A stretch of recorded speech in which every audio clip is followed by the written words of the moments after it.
So this is my VNL Volvo with D13 engine. So I have engine coolant level critical low sign and stop sign. So let's see what's going on.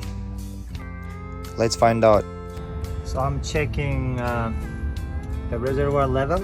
It looks like fine, and I'm also checking the harness for the sensor. It also looks good. I think we gotta change that thing right here, the sensor itself. So I bought a parts from Volvo which cost me $120, sensor and antifreeze just in case. The new sensor looks like. So I'm gonna put this one and let's see. So before taking off that sensor,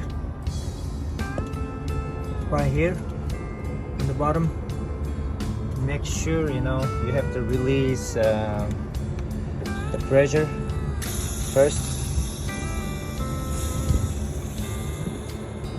So I just took the old sensor and it looks like bad, and I just put them in the new one and connect wire again right here.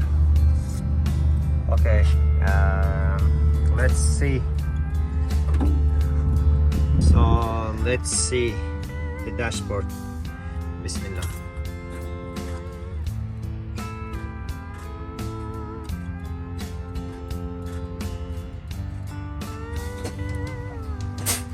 Yes, it works. It's gone. Let's see with the messages. It's gone. And I'm gonna do also one more thing. Diagnostic. Active faults. Let's see, no faults, which is we fix the problem.